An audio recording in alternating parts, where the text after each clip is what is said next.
Hello students, welcome to our class. So today we will learn about noun. आज की class में हम noun के बारे में पढ़ेंगे. नाउन जिसे कि हिंदी में संज्ञा भी कहा जाता है. नाउन हमारे इंग्लिश ग्रामर का एक बहुत अहम हिस्सा है और आप कह सकते हैं कि पार्ट्स ऑफ स्पीच की शुरुआत या फिर इंग्लिश ग्रामर के बेसिक जो स्टार्ट है, जो बेस है, वो नाउन ही है, क्योंकि सबसे पहले हमें नाउन सीखना होता है. नाउन के बाद हम आगे पार्ट्स ऑफ स्पीच को जान पाएंगे. अगर मैं सबसे पहले नाउन की डेफिनेशन की बात करूं तो नाउन को ईजीएस्ट वे में डिफ़ाइन किया जा सकता है, यानी कि the noun can be easily defined as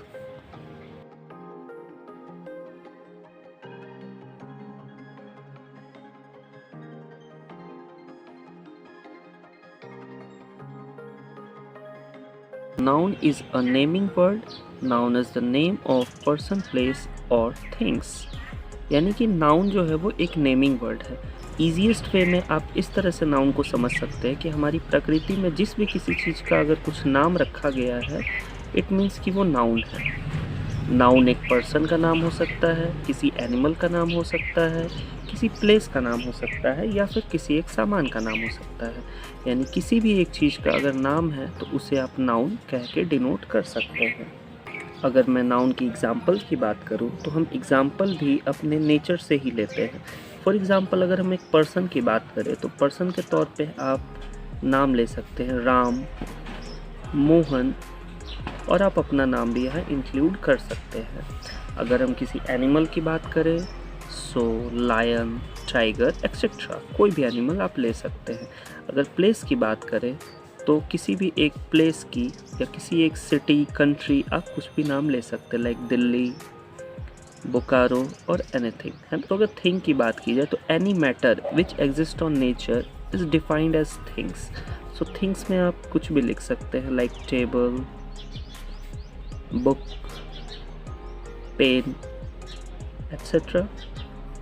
सो ये सभी चीज़ किसी न किसी का नाम है, चाहे वो किसी पर्सन का नाम हो, एनिमल का नाम हो, प्लेस का नाम हो या फिर थिंग्स का नाम हो. तो नाउन को आप कह सकते हैं कि noun is a naming word, यानी जिससे नाम है वही नाउन है. जिस भी चीज़ का, anything which have any specific name is said to be a noun. Video में आगे हम बात करेंगे नाउन के पार्ट्स की, यानी कि नाउन के कितने काइंड्स होते हैं.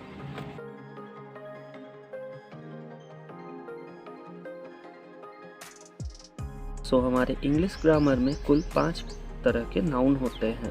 There are 5 kinds of noun in our English grammar और English language. Those are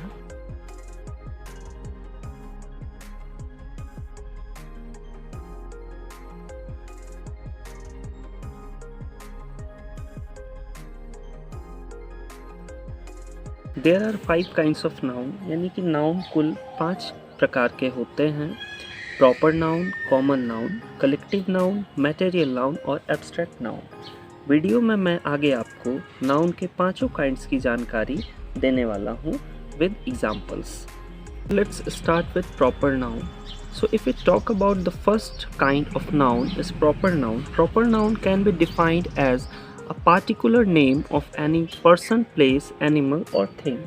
Proper noun को आप इस तरह से समझ सकते हैं कि proper noun संज्ञा यानी कि नाउन का वो प्रकार है जो हमें किसी भी पर्सन, प्लेस और थिंग के पार्टिकुलर नंबर को बताता है. यानी कि अगर किसी खास पर्सन, प्लेस और थिंग की बात की जा रही हो तो उसे हम प्रॉपर नाउन के तरह समझेंगे. तो आप प्रॉपर नाउन को कह सकते हैं that it's a particular name. Like अगर हम किसी लड़के की बात करते हैं और अगर हम वहाँ पुट करते हैं Ram, so Ram is the name of a boy. Ram is a name of a boy and Ram is a particular noun. So Ram can be said as proper noun. क्योंकि राम एक पार्टिकुलर नेम यानी कि एक पार्टिकुलर नाउन है, क्योंकि राम के नाम बोलने से आप समझ सकते हैं कि हम यहाँ पर किसी एक खास व्यक्ति की बात कर रहे हैं. फॉर एग्ज़ाम्पल मैं कहता हूँ ब्लू पेन, यानी यहाँ से आप समझ सकते हैं कि ब्लू पेन यानी जिस पेन की बात हो रही है वो ब्लू है. सो ये किसी एक खास यानी किसी एक पार्टिकुलर चीज़ के बारे में बात की जा रही है। सो ऐसे एग्जाम्पल्स आते हैं प्रॉपर नाउन में। यहाँ पर आप और एग्जाम्पल ले सकते हैं, लाइक महात्मा गांधी। जब आप महात्मा गांधी का नाम लेते हैं तो महात्मा गांधी हालांकि बहुत सारे लोगों का नाम हो सकता है, बट यहाँ पर हम जिन महात्मा गांधी की बात कर रहे हैं इस नाम से आप समझ सकते हैं कि ये एक पार्टिकुलर नाम है, तो ये भी आता है प्रॉपर नाउन के अंदर। प्रॉपर नाउन को अगर मैं आपको एक सेंटेंस के तौर पर समझाने का प्रयास करूं तो प्रॉपर नाउन के लिए मैं एक सेंटेंस लिख सकता हूं, like Sumit visited many tombs in Delhi, but he liked the Humayun's tomb very much।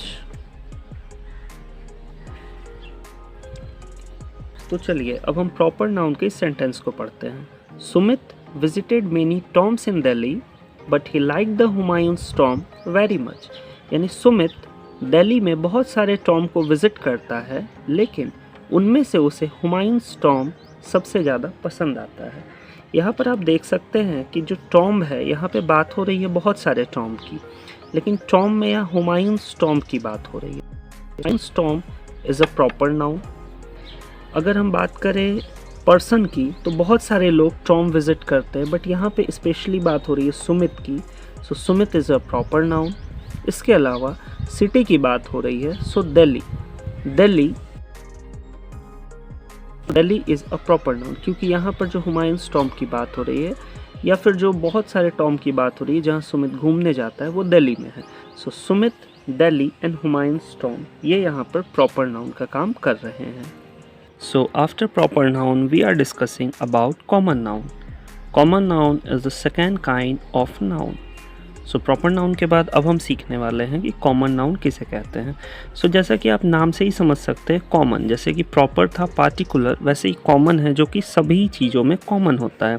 यानी किसी पर्सन, प्लेस, एनिमल और थिंग का कॉमन नाउन जो भी कॉमन आएगा, like common in same kind, यानी जैसे कि पर्सन एक काइंड हो गया और क्लास, या फिर एनिमल एक काइंड या फिर एक क्लास हो गया, तो ये आता है कॉमन नाउन। अगर मैं आपको कॉमन नाउन एक एग्जांपल के साथ समझाना चाहूँ तो मैं आपको बताता हूँ एक बहुत ही नॉर्मल से example, like a mouse is a small creature. Like a mouse is a small creature. एक चूहा जो होता है वो एक स्मॉल क्रिएचर होता है, यानी कि चूहे की जो बनावट होती है वो स्मॉल होती है। तो यहाँ पर ये जो बात हो रहा है माउस, ये किसी पार्टिकुलर की बात नहीं हो रही है, ये पूरे माउस के काइंड या फिर पूरे माउस के क्लास की बात हो रही है।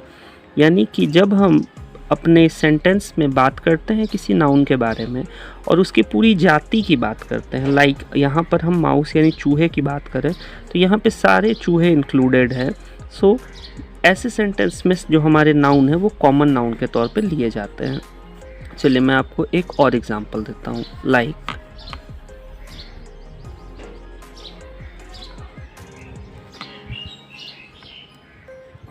The students of class 5।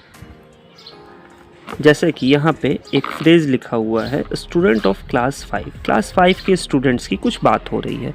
सो यहाँ जो ये स्टूडेंट वर्ड है ना, आप इसे स्टूडेंट्स भी लिख सकते हैं, जो ये स्टूडेंट्स वर्ड है यहाँ पर सारे स्टूडेंट की बात या फिर सभी एक स्टूडेंट के क्लास की बात हो रही है। यानी कि अगर मैं यहाँ पर किसी एक खास स्टूडेंट का नाम लिख देता हूँ, like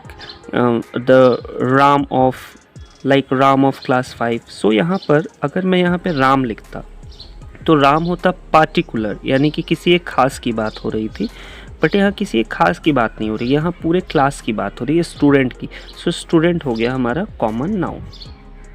so the next one is collective noun. Collective noun जैसा कि नाम से दर्शाया जा रहा है, कलेक्टिव, कलेक्टिव का मतलब होता है कलेक्शन, किसी भी चीज़ का कलेक्शन यानी समूह, या फिर आप इसे ग्रुप भी कह सकते हैं। सो अगर हमें सेंटेंस में हमारा नाउन किसी कलेक्शन या फिर किसी ग्रुप के बारे में बता रहा है, सो ऐसे नाउन को हम कलेक्टिव नाउन कहते हैं। अगर मैं यहाँ पे एग्जाम्पल की बात करूँ तो एग्जाम्पल आप ले सकते हैं कलेक्टिव नाउन का, लाइक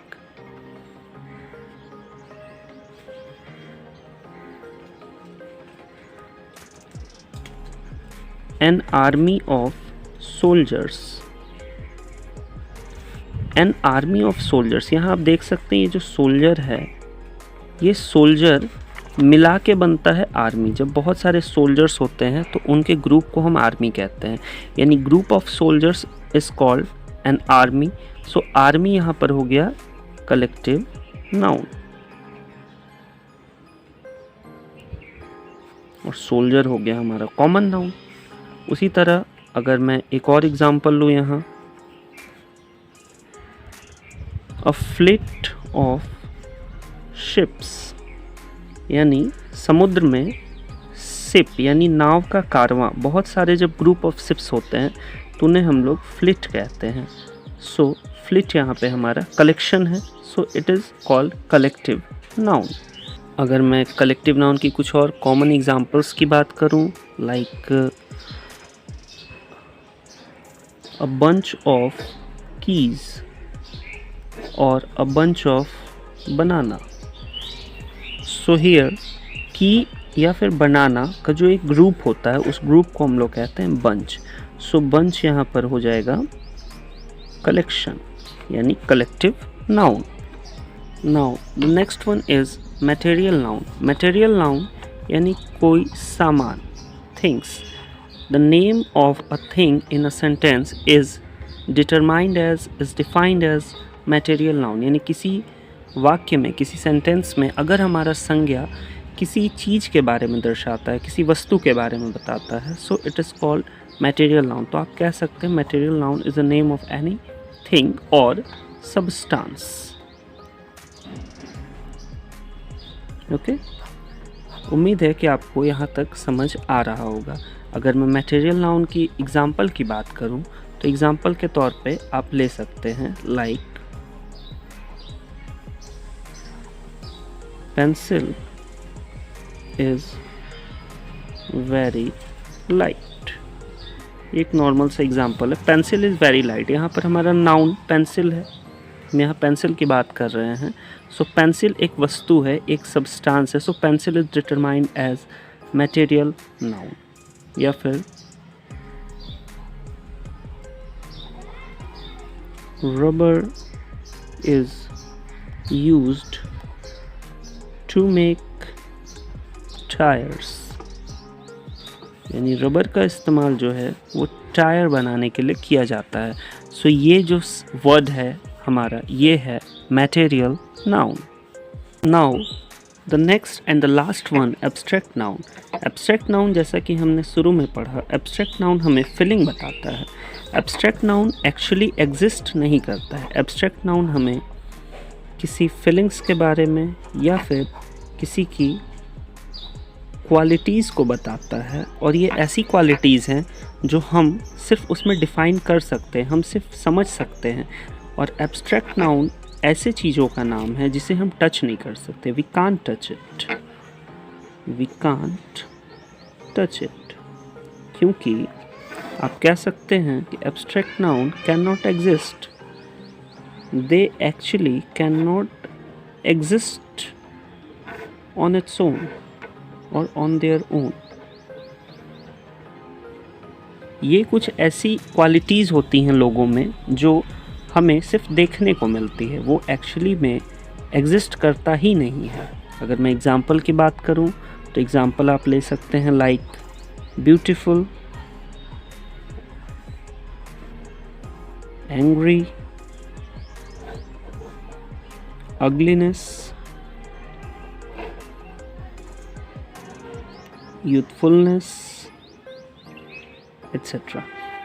तो ये कुछ ऐसी चीज़ें हैं जो आप लोगों में लोगों को आप दर्शा सकते हैं, लोगों को आप दिखा सकते हैं, लेकिन अंततः ऐसी कोई चीज़ आप में होती नहीं है या फिर ऐसी कोई चीज़ इस प्रकृति में एग्जिस्ट नहीं करती है, लेकिन ये हमारी फीलिंग्स है। हमारी फीलिंग्स है कि कोई हैप्पी है या फिर कोई सैड है या फिर कोई एंग्री है।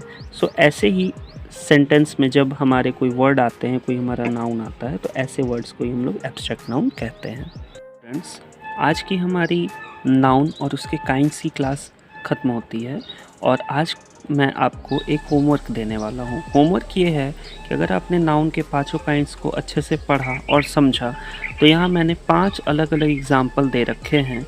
फ्लॉक, अमेरिका, जॉन, ब्लैकबोर्ड और टेम्पल। आपको इन पांचों वर्ड्स को बताना है कि ये कौन से काइंड ऑफ नाउन में आते हैं। नाउन के पांचों काइंड का ये अलग अलग एग्जाम्पल है। सो आप मुझे कमेंट करें और कमेंट करके बताएं कि ये पांचों कौन कौन से काइंड के एग्जाम्पल्स हो सकते हैं। सो मैं आपके कमेंट का वेट करूँगा और आगे के वीडियो में हम इन सभी नाउन के काइंड्स को डिफ़ाइन करेंगे और बेहतर तरीके से सीखेंगे। मैं कोशिश करूँगा कि नाउन के हर एक काइंड के लिए मैं अलग अलग वीडियोस ला सकूँ, इंडिविजुअल वीडियोस लाऊंगा जिसमें और बेहतर तरीके से डिफ़ाइन करूँगा और बहुत सारे एग्जांपल्स के साथ हम और अच्छे से समझेंगे। सो आज के लिए इतना ही। Thank you very much.